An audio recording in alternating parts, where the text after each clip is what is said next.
Hello, I'm Randy Williams, proud member of Credit Forum. I'm also the founder and CEO. We are at Microsoft Mountain View today in November 2016, and this is our 23rd biannual Angel Capital Expo. This particular expo, we had three very esteemed panelists talk about what's it like to fundraise. You know, what empathy can other entrepreneurs draw upon? More importantly, how tough it is out there fundraising. What can they do to be better at their game? So that panel hopefully helps some of the entrepreneurs. We have 600 people today, of which 400 investors, 200 entrepreneurs. So that panel is designed for the entrepreneurs how to fundraise better and more efficiently. Jim, we're very fortunate to have a great relationship, and thanks to you, we've grown around the world with Microsoft. We use your great facility at Redmond. We also use it up in we use it in Barcelona and many other locations. And you have a new title, Daniel Lewin, who I've known for a long time, used to have your title, I believe.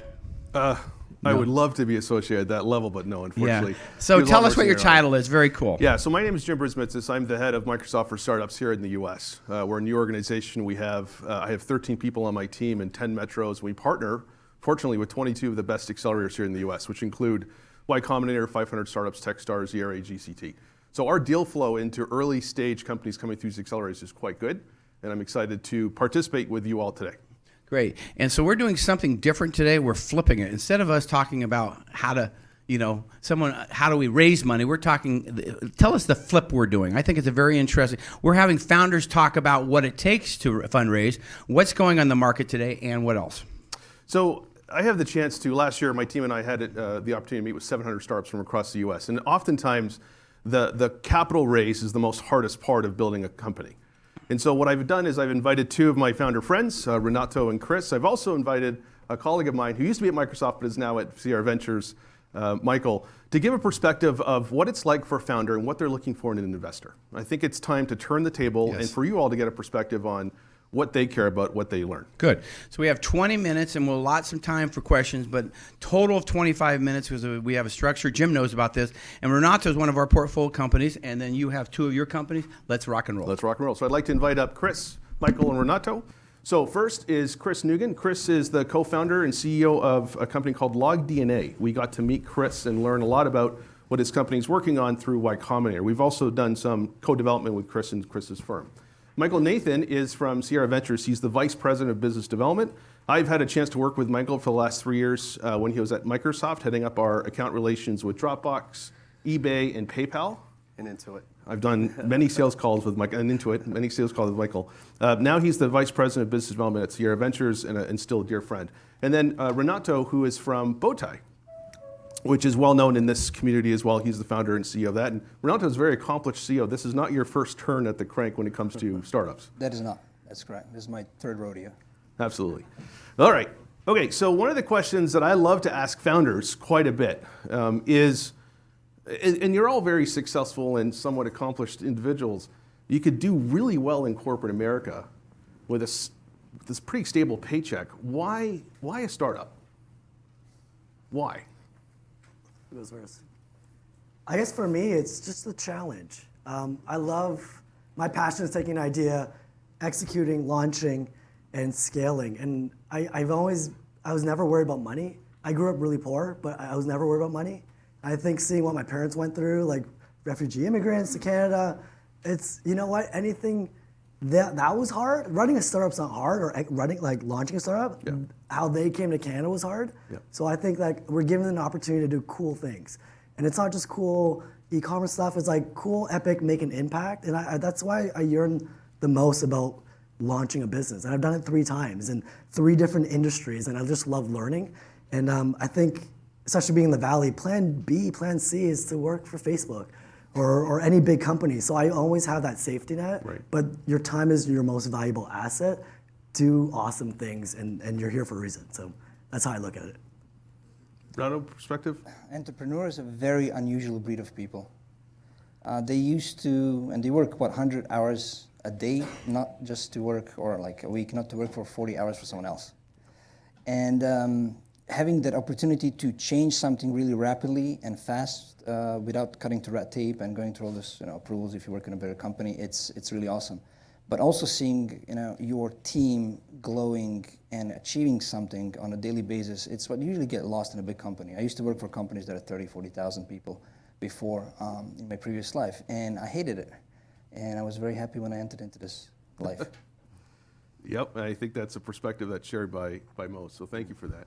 Michael, I had a question about what you're seeing at Sierra. And if you go way back to when the VCs really established themselves, there's a lot of work that VCs are now doing, or fundraisers are now doing quite a bit beyond just cutting checks. So tell me what your role is at Sierra and what you've seen play out there with your portfolio companies. Yeah. So at Sierra, I have 3 core areas of responsibility. One is to build out and build the core relationship and rapport with debt lenders, banks, and legal entities for representation of our portfolio companies from a deal flow perspective. 2 is to manage and orchestrate our CIO, CXO forum and board. And that forum is an annual event. We just had it on the 2nd of November, where we invite 200 plus of the CIOs from Fortune Global 2000 companies. And they get a chance to hear from industry experts, subject matter experts on topics of interest like autonomous car, machine learning, AI, digital health. And then the third component is to be on point from a BD perspective to our 26 current portfolio companies. And that includes tapping into my network, building rapport and relationships with that portfolio to shorten the cycle. And to Chris's point, time is the most precious thing any one of us have. Once you give it, you never get it back. And once you do give it, the hope is that it's time well spent. And so we take that mentality in mind when we build these relationships. So. Got it. So we're seeing, to Chris's point and to Renato's point, people spending hundreds of hours to work for themselves, not 40 hours a week to work for someone else. And that passion is infectious.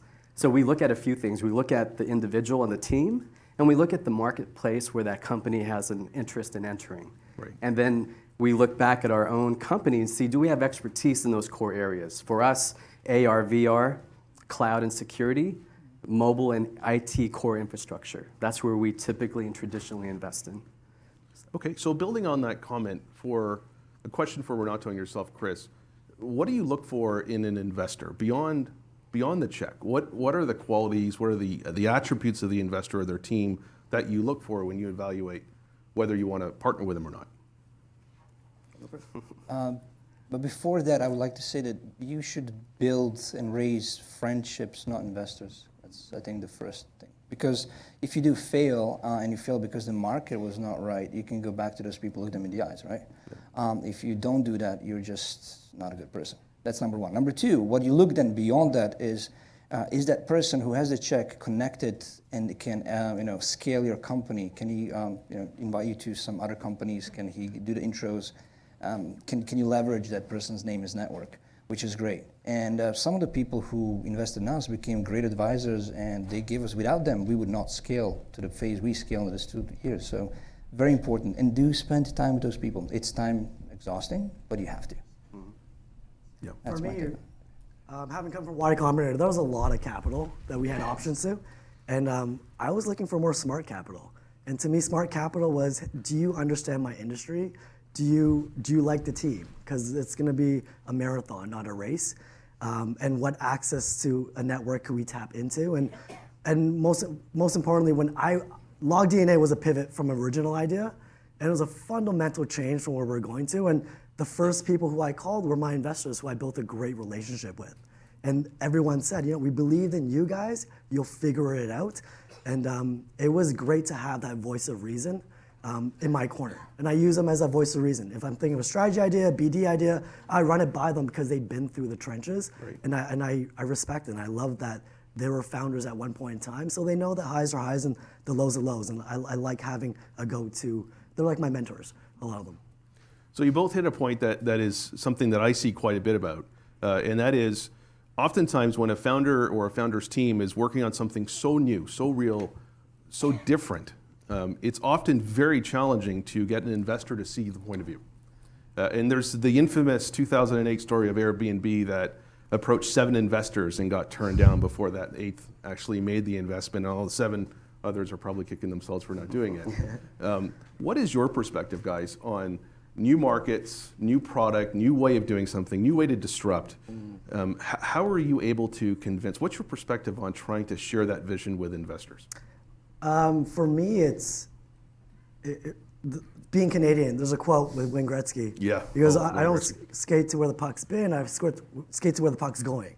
Right. So when we're talking to investors, the biggest problem I had to tell them was like, here's a challenge today. Can you understand that? Can you relate to that? And here's where we want to go, and here's where the puck's gonna be.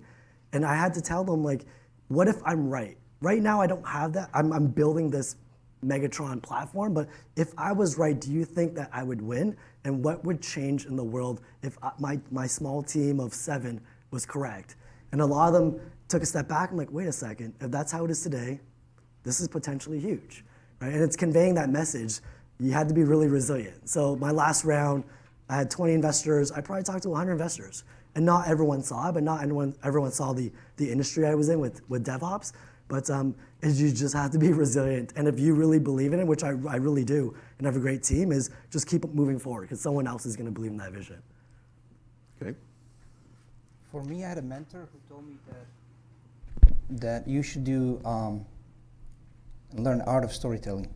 People do remember stories. They don't remember slides or videos. It goes all the way back when we were in a tribe, sitting around the fire and people saying stories to each other. You would remember the story.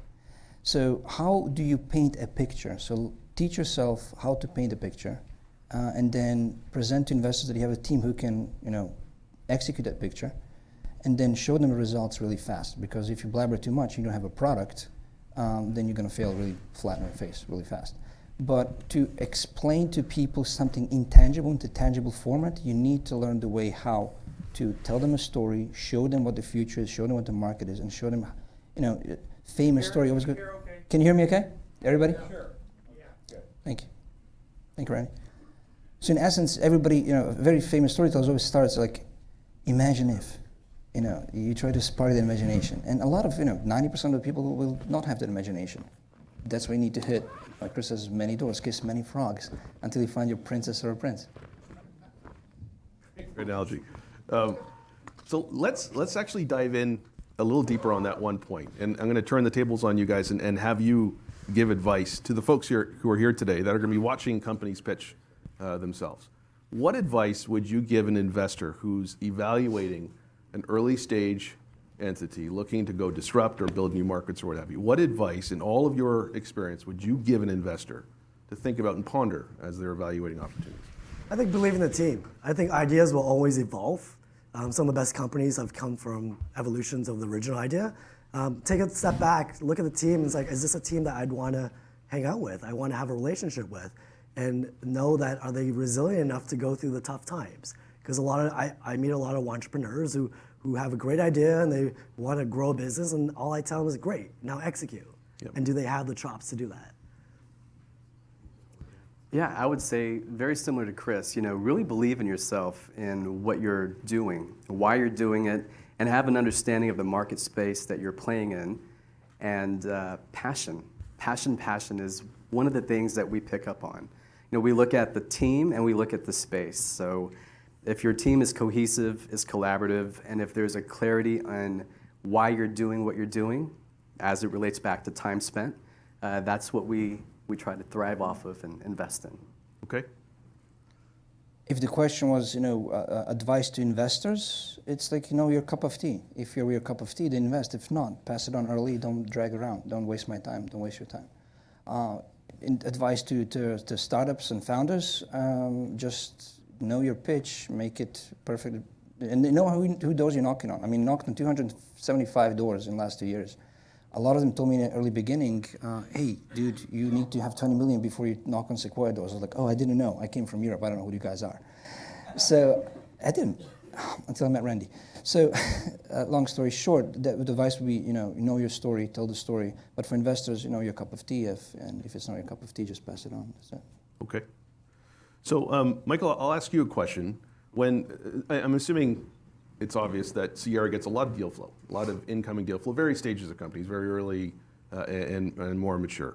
How do the Sierra partners evaluate something like an Airbnb, something that's so new and so different. And the reason why I'm honing in on this is I think at various tranches in the investment scale, there's different ways to look at problem statements. And I would love to have this forum understand how you guys think about it.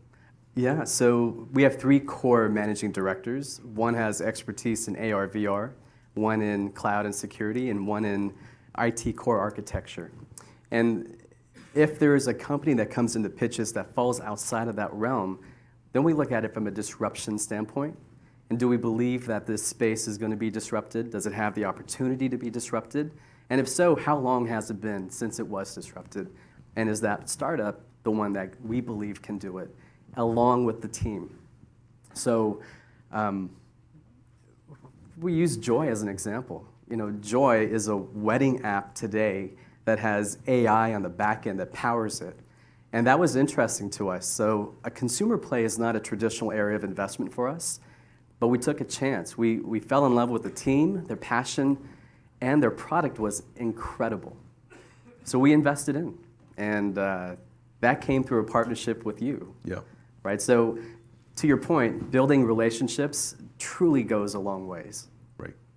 Great. So this is where I asked the panelists if they had questions to ask of their fellow panelists. We would do this. I have no idea how this is going to play out. I'm hoping it's going to go well.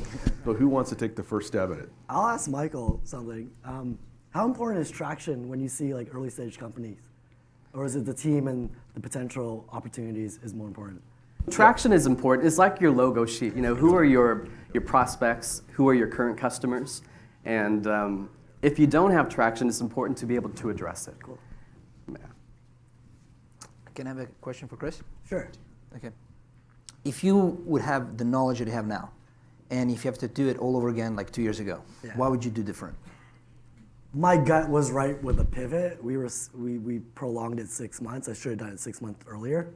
And we both, from a co-founder perspective, we both had the same gut intuition, but we tried to stick with it a little bit. And after getting some advice, we said, you know, let's bite the bullet. Let's see what happens.